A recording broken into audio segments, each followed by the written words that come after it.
Good morning friends, judiciary classes में आपका स्वागत है। जैसे कि पीसीएस की वैकेंसी आई हुई है, उसमें आप सारे लोकल एक्ट्स वगैरह पढ़ रहे हैं, एविडेंस एक्ट, प्रोसीजर लॉ। तो उसमें हमारे लिए जीएसवाई विपिन चौधरी या लॉ वाई विपिन चौधरी के नाम से हमारा एक चैनल है।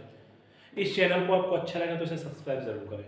इस चैनल में जैसे हमने आईपीसी शुरू किया है और आईपीसी के हमने कई सारी वीडियोस डाली हैं, तो हमारा मोटिव यही है कि सभी बच्चों को सेक्शन पढ़ने का, धारा पढ़ने का। एक्चुअली जुडिशरी के अंदर पीसीएस में हमेशा फैक्ट पूछे जाते हैं और फैक्ट आप अच्छी भली बातें तरह जानते हैं। जो भी बच्चा लॉ कर रहा है या लॉ की तैयारी कर रहा है, फैक्ट क्या है जो हमें सारी इंद्रियों से दिखाई दे, पांचों जैसे जीव, त्वचा, आंख, कान, नाक, ये सारे से जो हमें दिखाई देता है उसे हम फैक्ट कहते हैं। फैक्ट की सारी चीज़ों को हम समझने के लिए जो कुछ कहता है उसे हमें रटन विद्या कहते हैं। इसे रटना नहीं है, इसे इंटीग्रेटेड करना है। तो हमने भारतीय दंड संहिता 1860 जिसमें 23 अध्याय और 511 धाराएं हैं, इसकी हमने एक दो वीडियो और डाली है। हमारी वीडियो पसंद आए तो उसे शेयर करें और लाइक करें। देखो मेरे प्यारे बच्चों, जो भी जुडिशरी की तैयारी करने वाले बच्चे हैं, उन जुडिशरी की तैयारी करने वाले बच्चों को हम सबसे पहले ये सजेस्ट करना चाहेंगे कि अपनी एक चीज को बार बार पढ़ें। मतलब मेरा कहने का है कि 511 धाराएं हैं, तो 511 धाराओं में यदि आप उन 511 धाराओं को कम से कम 5 से 10 बार पढ़ लोगे तो सीधी सी बात है कि अपने पेपर में आप कर पाओगे। उसमें भी कुछ स्थिति ऐसी होती है कि जो पूर्णावलोकन है, जैसे कि घटना चक्र का, उसमें लगभग 2200 करीब क्वेश्चन हैं। सारे जितने तुम्हारे कोर्सेज के जो तुम्हारे एक्ट्स हैं, तो उन एक्टों में वही बच्चा कर पाएगा जिसने कि बेयर एक्ट पढ़ रखा हो। तो बेयर एक्ट जो है वास्तविक रूप से जो मूल है, मूल फंडा है, जो मैंने जुडिशरी के अंदर देखा, जो मैंने पढ़ा कि वो इन सब का जो मूल है सिर्फ एक ही है, वो है बेयर एक्ट। और बेयर एक्ट में संक्षिप्त में सारी चीजों का वर्णन किया गया है। जजमेंट की बात करें तो मैं इसमें डालेंगे, जजमेंट की बात करें तो इसमें ही अलग से डालेंगे। जजमेंट की जहां जहां बात आती है तो इलिस्ट्रेशंस दिए हुए हैं, दृष्टांत दिए हुए हैं। ये हम समझ सकते हैं कि सभी बच्चे के पास, जितने भी तैयारी कर रहे हैं, सबके पास बेयर भी होंगे, किताबें भी होंगी, बहुत सारी चीजें होंगी। हम ये नहीं कह रहे, लेकिन आप उसको अपनी भाषा में कैसे समझते हो। तो कई बार जब चीजते हैं तो देवनागरी लिपि आती है, हिंदी के शब्द बड़े कठिन है। मीडियम इंग्लिश वाले समझ जाते हैं तो सब चीजों का मतलब नहीं समझ पाते। इसका मतलब इसी चीज के लिए कोचिंग की जाती है। यदि आप कुछ समझ सकते हैं हमारी वीडियो से, कुछ जान सकते हैं, तो हमारी वीडियो को सब्सक्राइब करें और लाइक करें। देखिए, आज हम आईपीसी की कुछ धाराएं लेकर आए हैं। हमने पहले आईपीसी की धारा 31 की बात करें, जैसे विल मतलब फ्यूचर में आता है, याद करने का तरीका। विल यहां से किसी को दस्तावेज वसीयत, ठीक, किसी दस्तावेज वसीयत, किसी दस्तावेज या वसीयत, दस्तावेजी वसीयत मतलब मरे तक मेरा। यदि आप अपने माता पिता को दुखी करते हो तो किसी अन्य बहन भाई के नाम सारी प्रॉपर्टी आपके मम्मी पापा कर जाएं। वसीयत दस्तावेज में जिंदा मैं हूं, तुम्हारे पापा के हैं, उसके बाद तुम्हारे बहन या भाई के, उसे हम कहते हैं विल से यूज करते हैं। 32 की बात करते हैं, कार्यों को निर्देश करने वाले शब्दों के अंतर्गत अवैध ओमिशंस, जो कार्य करने के उनका लोप मतलब छिपाना, छिपाया कहां जाता है, जहां इलीगल काम होता है। तो ये कहता है कार्यों को निर्देश करने वाले शब्दों के अंतर्गत अवैध लोप। धारा 33 में आती है लोप का है। लोप किसी काम का होता है, काम मतलब कार्य का होता है। कार्य को हम एक्ट बोलते हैं और लोप को हम ओमिशंस बोलते हैं। वर्ड्स डिनोट बाय एक्ट्स, कार्य प्रणाली का द्योतक और लोपावली का द्योतक। जब किसी कार्य को करते हैं, उस कार्य की एक प्रणाली होती है, उस कार्य का जो द्योतक होता है, और किसी भी चीज को या तथ्य को जो छिपाया जाता है उसकी लोपावली होती है, लोपावली का द्योतक। इसमें हम कार्य प्रणाली का द्योतक और लोपावली के द्योतक के नाम से इसे हम जानते हैं। धारा 34 वेरी वेरी वेरी इंपॉर्टेंट। हमेशा सब इंस्पेक्टर की परीक्षा में सामान्य आईपीसी जहां डाल देते हैं तो धारा 34 का यदि जिक्र नहीं आए तो समझो कि आईपीसी ही नहीं पूछा गया, जो मेरा आज तक का अपना एक्सपीरियंस है। धारा 34 सामान्य आश्रय में कई व्यक्तियों द्वारा किया गया कार्य, यदि कई व्यक्ति एक जगह इकट्ठा होकर उपद्रव करने की स्थिति में हो, कि सामान्य अपने इस आशय से, आशय मतलब जो मन में विचार चल रहा है, इस आशय से कि यहां जाकर हमें कुछ नुकसान पहुंचाना है, कुछ क्षति पहुंचानी है, उसमें धारा 34 की जाती है।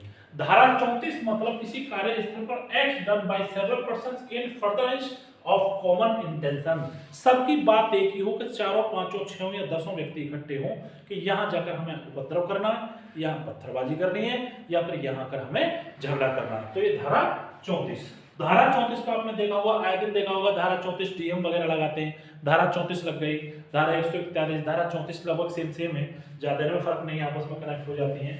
धारा 35 की बात करें, कोई कार्य अपराधी को इसी आशय से किया गया है कार्य धारा 35 का मतलब उन्हें पता है कि ये अपराध है लेकिन फिर भी कर रहे हैं। कुछ व्यक्तियों को पता है कि ये अपराध है, उसके बावजूद भी उस कार्य को करना क्या कहलाता है हमारा धारा 35 में कोई कार्य आपराधिक।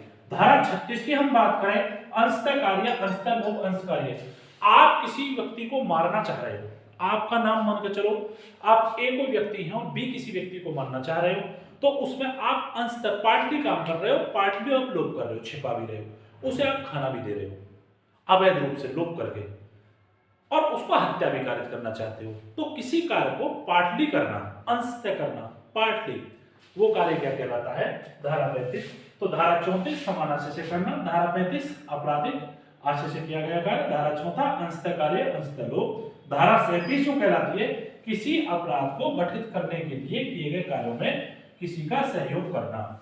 सपोज दैट आपका नाम मोहन है, आप सोहन से कहते हो कि मान के चलो हमें विजय को मारना है, तो मोहन और सोहन दोनों मिले, उन्होंने किया कि एक काम करते हैं, इसे बुलाते हैं और अपने घर बुला के इसे चाय पिलाते हैं और चाय में इसके में विष डाल देते हैं। तो दोनों ने कॉर्पोरेट जो किया जाता है उस सहयोगी अपराध को धारा 37 में करते हैं। तो भाई ये पढ़ने का तरीका है और समझने का तरीका है।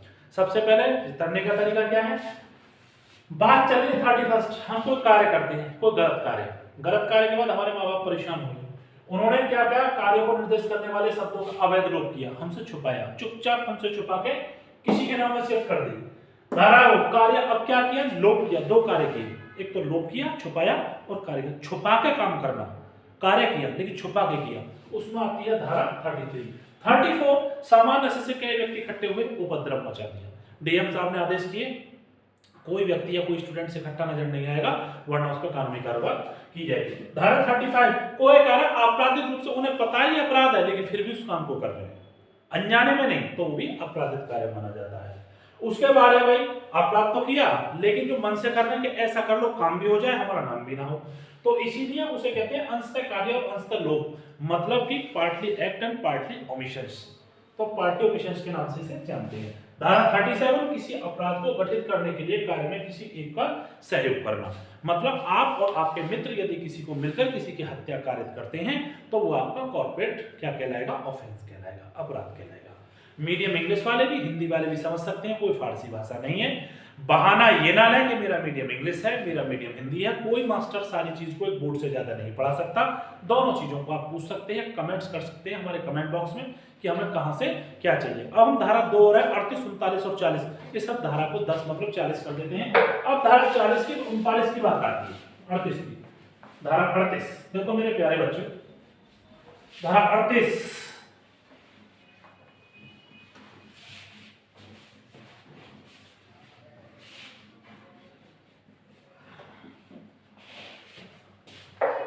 धारा अपराध कार्य में संयुक्त करने के लिए संप्रक्त व्यक्ति में किसी कार्य का आधार का दोषी ना हो, है कि नहीं, मतलब कि संप्रक्त व्यक्ति होने चाहिए। कंसर्निंग क्रिमिनल एक्ट में be guilty of different offence, ठीक है ना। आर्टिकल 30 जो कहता है धारा 38, इसे हम धारा 38 कहते हैं। धारा 38 का सिर्फ एक ही कार्य है, धारा 38।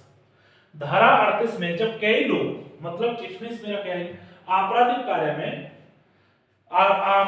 कार्य में संप्रक्त व्यक्ति विभिन्न अपराधों के दोषी होंगे। आपराधिक कार्य में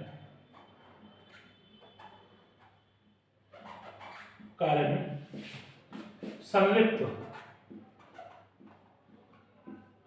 सभी अपराधी हो सकेंगे,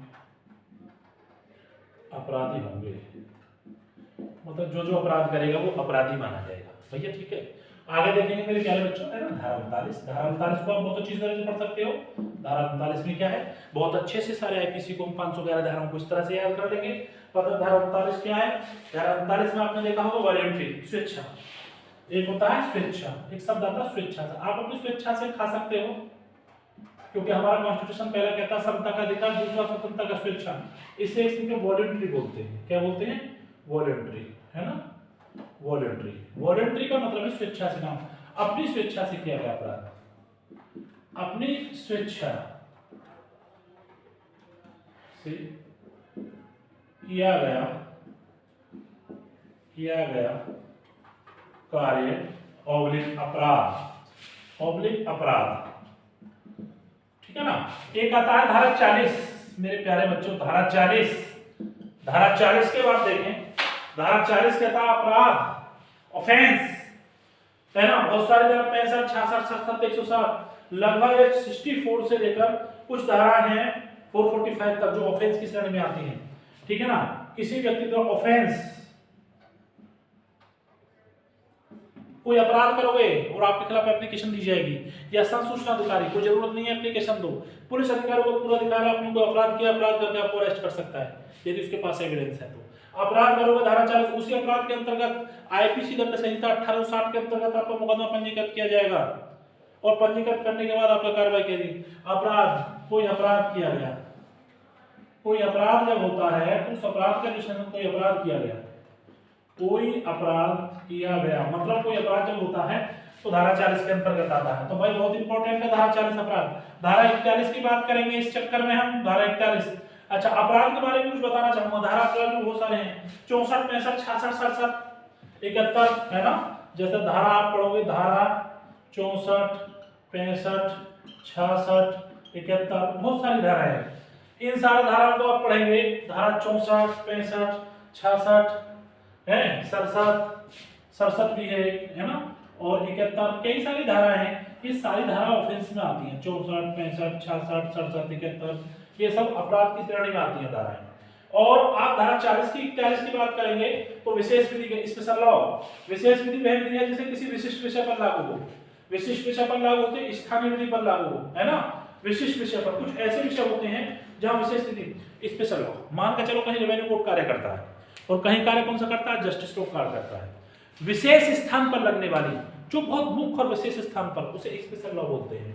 धारा 41, धारा 41 कहता है विशेष स्थान, विशेष कानून। विशेष कानून को इंग्लिश में लिखते हैं हम special law, special law, special law. Special law का मतलब है a law is applicable for a particular subject, किसी विशिष्ट स्थान,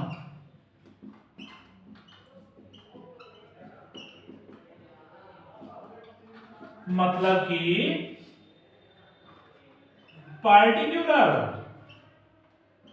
पार्टिकुलर इंग्लिश वाले पढ़ेंगे एप्लीकेबल, किसी ऐसे स्थान पर जहां के लिए कानून बनाया जाता है। कुछ मानकर रामघाट, राजघाट, बड़े बड़े यूनेस्को स्थल हैं, कुछ दशाएं हैं, कुछ धाराएं ऐसी हैं कि जहां विशेष करके लगाया जाता है, विशेष स्पेशल लॉ लगाया जाता है, स्पेशल कानून लगाया जाता है। जैसे कि स्पेशल लॉ में बहुत ऐतिहासिक ऐसी जगह हैं जहां इन चीजों को हम विशेष करके यूज करते हैं, उसे हम स्पेशल लॉ के नाम से जानते हैं। तो आज हमने धारा 41 आपको कराएंगे, ठीक है ना। 41 में और एक और इसकी धारा निकल कर आता है धारा 42, उसे भी आप पढ़ सकते हैं। धारा 42, धारा 42 में है लोकल लॉ, स्थानीय विधि, वह विधि जो भारत के किसी विशेष भाग में लागू, स्थानीय लॉ, है ना। धारा 42, धारा 42 इसे कहते हैं स्थानीय लॉ। स्थानीय लॉ जानते हैं आप, स्थानीय कानून, इंग्लिश में इसे बोलते हैं लोकल लॉ। क्या बोलते हैं मेरे प्यारे बच्चों, लोकल लॉ। भारत में जहां भी पूरे में आईपीसी पूरे भारतवर्ष में होता है तो कह देते हैं पूरे लोकल आ जाता है। पूरे भारत में जहां जो अपराध जिस सेक्शन में कारित करेगा उस पर वही कार्यवाही होगी, बहुत आसान है।